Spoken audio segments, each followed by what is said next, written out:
5 महीने से जारी अमेरिका ईरान जंग में पहली बार कुछ नया हुआ है।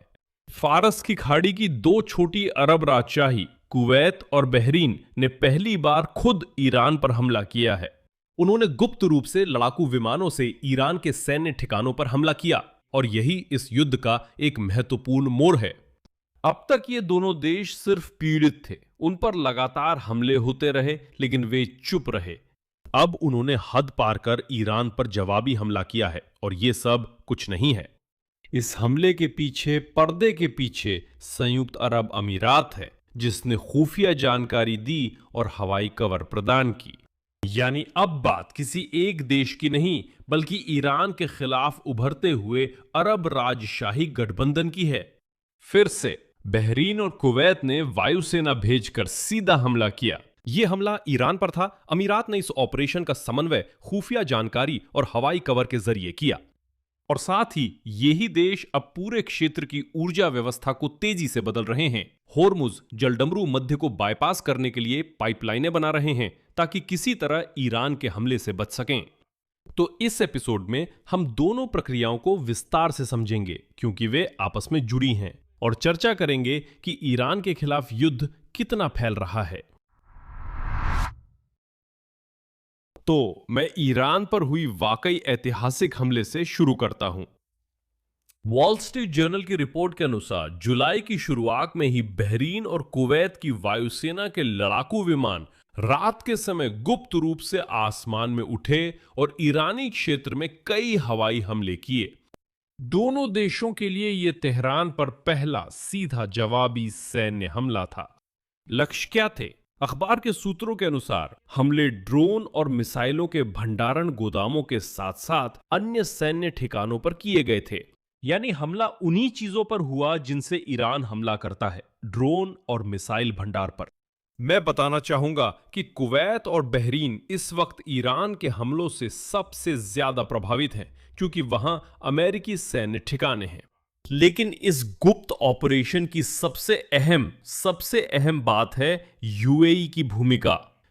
संयुक्त अरब अमीरात, जिसने युद्ध के शुरुआती चरण में ईरान पर कई हमले किए थे, इस बार लक्ष्यों के बारे में खुफिया जानकारी दी और स्ट्राइक ग्रुप को हवाई सुरक्षा भी प्रदान की।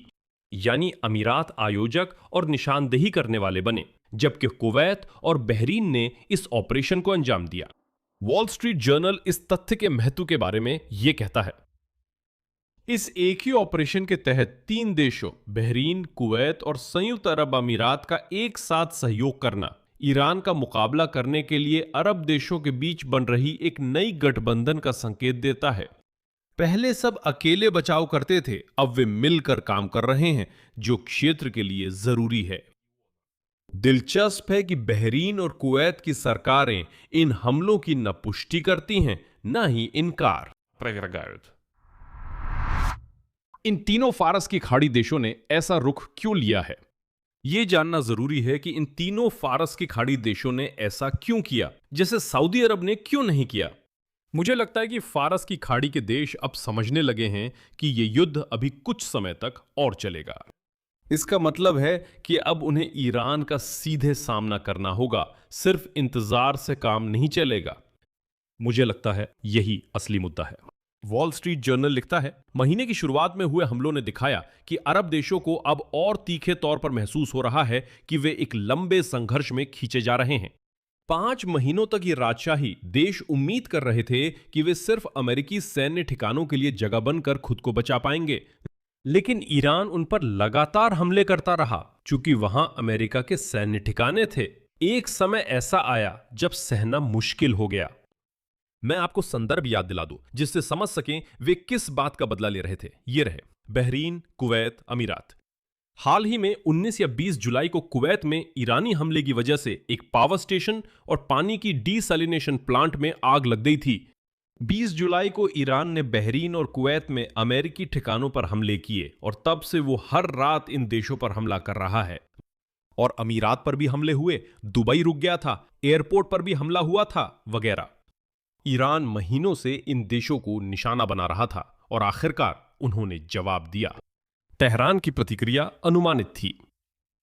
ईरान के विदेश मंत्री अब्बास अरक्ची ने कहा कि तेहरान दबाव के आगे नहीं झुकेगा और उद्धरण ईरानी जनता के लक्ष्यों और मांगों को हासिल करने तक कार्रवाई जारी रखेगा। उन्होंने कहा, हम अस्थायी युद्ध विराम नहीं मानेंगे। वहीं खातमुल अंबिया मुख्यालय के कमांडर ने धमकी दी कि अब ये देश भी उद्धरण सुरक्षित नहीं रहेंगे। ये सुनने में भी मजाकिया है। सुनिए, ईरान अब कुवैत और बहरीन को धमका रहा है कि वे सुरक्षित नहीं रहेंगे, जबकि ईरान पिछले 5 महीनों से लगभग हर रात इन्हीं पर बमबारी कर रहा है। जानते हैं, इससे मुझे रूस यूक्रेन युद्ध की एक घटना याद आ गई। याद है जब पूर्ण पैमाने पर युद्ध की शुरुआत में रूसी तानाशाह व्लादिमीर पुतिन और उनका पूरा दल ये कहता था कि ये तो रूस है, अभी तो पूरी ताकत से लड़ाई शुरू भी नहीं की है। व्लादिमीर पुतिन ने कहा था, अरे हमने तो अभी शुरू भी नहीं किया है, लेकिन जब हम शुरू करेंगे तब खैर नहीं होगी। रूसी लोग ये वाक्य लंबे समय तक दोहराते रहे। वे कहते थे, हमने अभी शुरू भी नहीं किया है।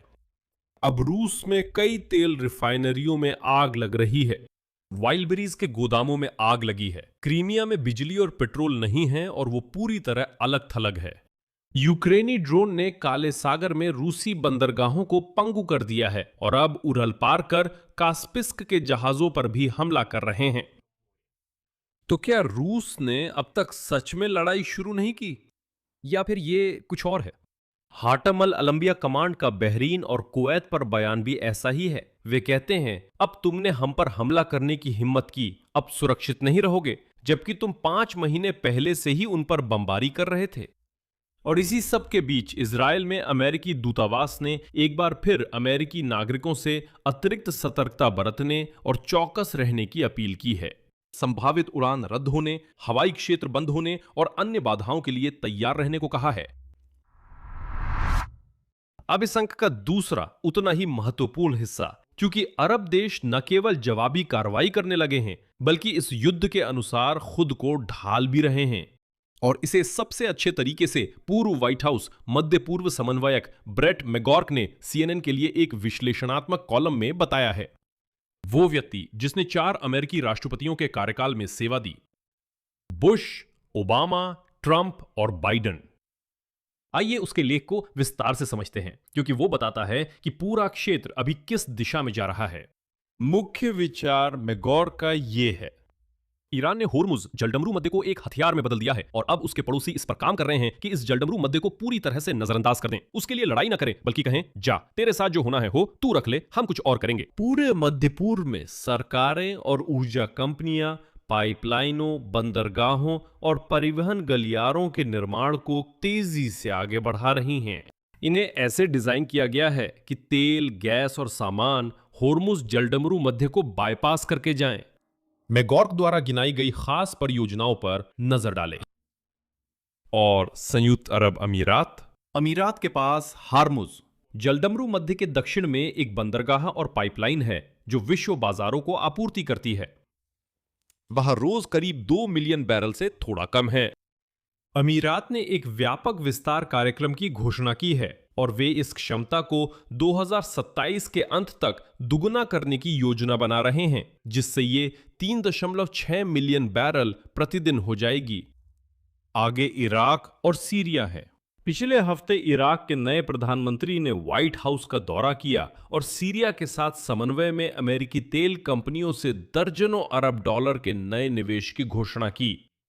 उद्देश्य बंद पाइपलाइनों को चालू कर नई पाइपलाइनों का निर्माण करना है, ताकि इराक व कुवैत का तेल निर्यात हो सके। वैसे इस मार्ग की भूमध्य सागर तक ले जाने की क्षमता 2 से 3 मिलियन बैरल प्रतिदिन है। इराक और सीरिया के लिए ट्रंप के विशेष दूत टॉम बराक ने कहा कि इन परियोजनाओं का उद्देश्य है कि 2030 तक होर्मुज जलडमरू मध्य, मैं उद्धृत करता हूं, पूरी तरह से महत्वहीन हो जाए। अब इराक और जॉर्डन की बात करें तो इराक सरकार जॉर्डन तक तेल पाइपलाइन परियोजना को तेजी से आगे बढ़ा रही है। यह पाइपलाइन बसरा को इराक के पश्चिम में स्थित हदीथा से जोड़ेगी, जिसमें एक शाखा जॉर्डन के अकाबा बंदरगाह तक जाएगी। इससे कच्चे तेल का निर्यात लाल सागर के जरिए वैश्विक बाजारों तक होगा, जहां से रोज 1 से 2.5 मिलियन बैरल तेल भेजा जा सकता है। इस परियोजना पर लंबे समय से चर्चा थी, लेकिन इसी महीने जॉर्डन और इराक ने इसके विकास को तेज करने की घोषणा की है। ये बात साफ तौर पर कही गई थी। ये हार्मुज जलडमरू मध्य में संकट का जवाब है। और ये सब कुछ नहीं है। सऊदी अरब अभी उसी अकाबा या उससे भी उत्तर में तुर्की के रास्ते भूमध्य सागर तक आपूर्ति के लिए उत्तरी मार्ग पर चर्चा कर रहा है। और यहीं पर मैगग एक ऐतिहासिक समानता प्रस्तुत करते हैं। सोवियत संघ के विघटन के बाद संयुक्त राज्य अमेरिका ने अजरबैजान, जॉर्जिया और तुर्की के रास्ते भूमध्य सागर तक एक महत्वाकांक्षी पाइपलाइन का प्रस्ताव रखा था। ये वही प्रसिद्ध मार्ग है बाकू तबिलिसी जिहान। तो इसने कास्पियन तेल को पूरी रूस को बाईपास करते हुए निकाला था। अब अरब देश बिल्कुल वही कर रहे हैं, लेकिन इस बार ईरान को बाईपास करते हुए। अभी काफी निवेश मौजूदा बाईपास मार्गों के विस्तार और नए मार्गों के निर्माण में जा रहा है। ये परियोजनाएं ईरान के प्रभाव को कम और वैश्विक आपूर्ति की स्थिरता बढ़ाएंगी। और यही वजह है, ध्यान दीजिए, ईरान अभी एक नया नियम लागू करना चाहता है। समय के साथ हरमुज जलडमरू मध्य को बंधक बनाकर रखने का महत्व कम होता जा रहा है। इसीलिए ईरान चाहता है कि वो जल्द से जल्द जहाजों पर शुल्क वसूलना शुरू करे, ताकि वे इससे कमा सकें, क्योंकि जल्द कमाई संभव नहीं होगी। जैसा कि मैगॉग कहते हैं, यही जंग की कुंजी है। जब तक हार्मुज जलडमरू मध्य फारस की खाड़ी से तेल के लिए एकमात्र रास्ता है, ईरान पूरी दुनिया को अपनी मुट्ठी में रखता है। बाईपास पाइपलाइनों का काम शुरू होते ही तेहरान का सबसे बड़ा तुरुप का पत्ता बेकार हो जाएगा। इसलिए वो जल्दी में है और जलडमरू मध्य की नाकेबंदी से वैकल्पिक रास्तों के बनने तक पूरा फायदा उठाना चाहता है। हालांकि इस स्थिति में एक व्यावहारिक चेतावनी भी है। पाइपलाइन कोई रामबाण इलाज नहीं है। ये भी ईरान के सस्ते असम्मित हमलों जैसे ड्रोन हमलों के लिए उतने ही संवेदनशील हैं जितने हार्मुज जलडमरू मध्य में टैंकर। और गोल्डमैन सैक्स के अनुसार 2028 तक इस क्षेत्र की पाइपलाइन क्षमता खाड़ी देशों के युद्ध पूर्व तेल निर्यात के 60% से अधिक को कवर कर सकती है। लेकिन वे हार्मुज जलडमरू मध्य की पूरी तरह से जगह नहीं ले सकते। ये हार्मुज जलडमरू मध्य में रुकावटों के खिलाफ ज्यादा एक भू राजनीतिक सुरक्षा कवच है, न कि उसकी पूरी तरह से जगह लेने वाला विकल्प। नतीजा यह हुआ कि पूरे युद्ध के दौरान पहली बार छोटे अरब राजतंत्र कुवैत और बहरीन ने खुद ईरान पर हमला किया और संयुक्त अरब अमीरात ने उन्हें खुफिया जानकारी और सुरक्षा प्रदान की। इसका मतलब है कि युद्ध अब केवल अमेरिका और ईरान के बीच की टक्कर नहीं रह गया है।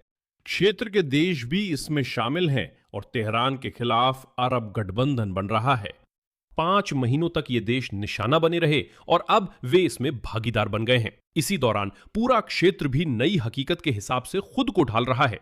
अब जब ईरान ने हार्मुज जलडमरू मध्य को हथियार बना लिया है, तो पड़ोसी देश सीरिया, जॉर्डन, तुर्की के रास्ते भूमध्य सागर और लाल सागर तक पाइपलाइनें बना रहे हैं। और जैसा कि ट्रंप के विशेष दूत ने कहा, लक्ष्य है कि 2030 तक हार्मुज जलडमरू मध्य को महत्वहीन बना दिया जाए। यहां मैं विराम लगाता हूं। अपनी राय, अपने निष्कर्ष इस एपिसोड के नीचे कमेंट्स में लिखें। चैनल को सब्सक्राइब करें, बेल आइकन दबाएं और लाइक करना ना भूलें। बस इतना ही। अपना ध्यान रखें। अलविदा।